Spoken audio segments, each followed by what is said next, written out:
trusted healthcare choice for millions, real to real. Medicover Hospital, Secunderabad.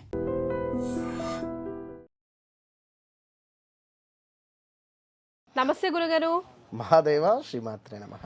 గురుగారు, రామచంద్రుడికి అనేక నామాలు ఉన్నాయి కదా, కానీ మనం ఎక్కువగా శ్రీరామచంద్ర అనుకుంటూ ఉంటాం. కూర్చున్నప్పుడు, లేచినప్పుడు, ఏదైనా మనం చిన్నది వచ్చినా రామ తర్వాత శ్రీరామచంద్ర అనుకుంటాం.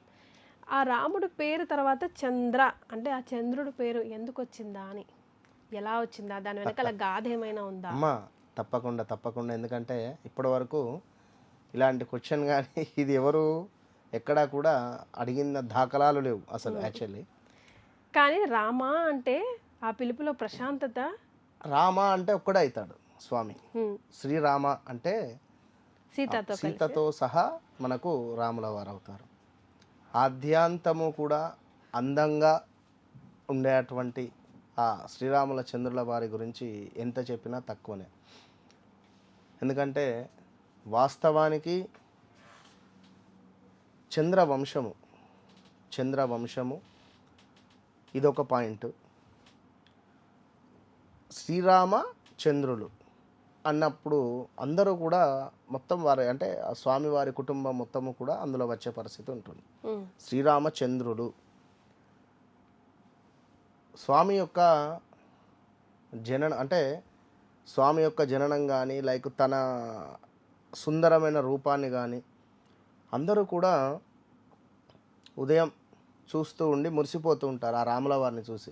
ఆయన పుట్టినప్పుడు పుట్టినప్పుడు తన సుందరమైనటువంటి రూపం కానీ ఆ తేజస్సు కానీ అసలు మామూలుగా తన రూపమే మొన్న వెనకటి కాలంలో రామచంద్రుల వారు ఈ విధంగా ఉండేదని చెప్పి లాస్ట్ ఇయరో ఏదో ఒక చిత్రం వచ్చిండే, ఐడియా ఉందా మీకు? ఎంతో ఎక్సలెంట్గా ఉన్నారు దాంట్లో.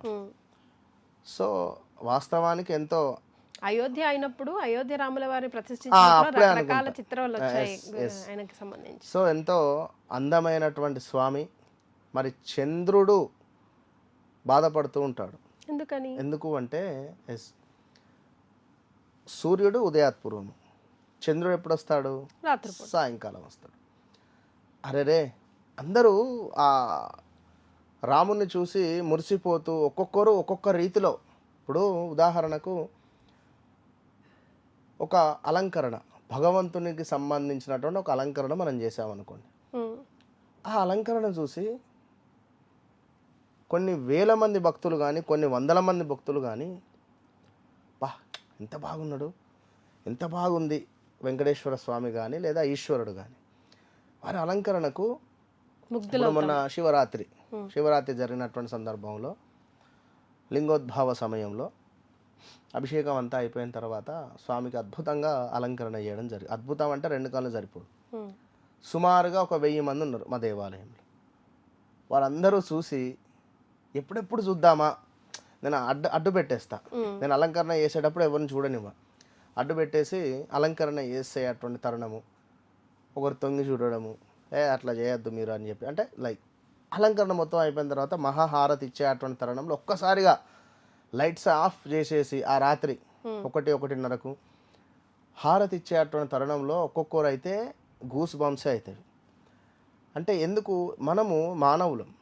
ఈ సాక్షాత్తు భగవంతుడు మానవ జన్మను ఉద్ధరించి అంటే మానవ జన్మగా నడిచినటువంటి వాడు ఒక్కడే శ్రీరామచంద్రుడు.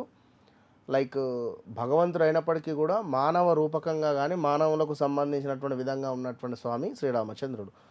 శ్రీరామచంద్రుడు అంటే గుర్తు వచ్చేది ఒకటే, ధర్మం. సో మనం మానవులమే ఈ విధంగా అలంకరణ, అబ్బా ఏం అలంకరణ చేశారు గురుగారు, బాగుంది, అబ్బా సూపర్గా ఉంది అయ్యగారు, ఇట్లా అనుకుంటాం. అలాంటిది రాముల వారి యొక్క సుందరమైన రూపాన్ని ఆ యొక్క ఉదయాత్పూర్వము అందరూ పొగుడుతూ ఉంటే ఆ పైన లైక్ చంద్రుడు బాధపడుతుంటాడు. అరే సాయంకాలం అయితే కానీ నేను చంద్రుడిని చూడాలి, అప్పటి వరకు నేను వెయిట్ చేయన్నా అని బాధపడుతూ ఉంటే రాముల వారు తనకు ఒక వరం ఇస్తారట. నేను శ్రీకృష్ణుని యొక్క అవతారము దాల్చినప్పుడు మొట్టమొదటగా చూసేది నువ్వే చంద్ర, కనుక నువ్వు ఎలాంటి బాధపడకు అనే విధంగా ఆ రాముల వారు చంద్రునికి చెప్పి ఇక మీదట, ఎందుకంటే చంద్రుని యొక్క చల్లని మనస్సు కలిగినటువంటి వ్యక్తి రాముల వారు. సో మరి ఇక నుంచి అందరూ కూడా నీ పేరును, నువ్వు అంతా బాధపడుతున్నటువంటి తరుణంలో నీ పేరును నా పేరు పక్కన చేర్చుకుంటాను అని చెప్పి శ్రీరామచంద్రుడు అనేటువంటి విధంగా దానిని పెట్టుకోవడం జరిగింది. ఇదొకటి అయితే, మరొకటి చంద్రవంశం అని చెప్పాను. రెండవది వచ్చేసి మనకు లైక్ ఆ చంద్రుని లాంటి మంచి మనస్సు ఉండడం ద్వారా శ్రీరామచంద్రుడు అనేటువంటి విధంగా స్వామివారిని పిలవడము.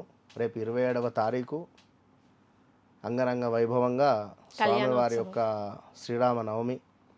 తప్పకుండా ఈరోజు ఏం చేసినా చేయకున్నా ధర్మంగా ఉండండి, అబద్ధాలు ఆడకండి. ఈరోజు ఉదయాత్పూర్వం స్నానాది కార్యక్రమాలు చేసుకొని చక్కగా ఇంట్లో శ్రీరాముల వారి పటం ఉంటేనేమో దీపారాధన చేసుకోండి, లేదు అనుకుంటే శ్రీరామ రక్షా స్తోత్రాన్ని చదువుకోండి. అదేవిధంగా వడపప్పు పానకము తప్పకుండా నివేదన చేసి నలుగురికి పంచే ప్రయత్నం చేయండి.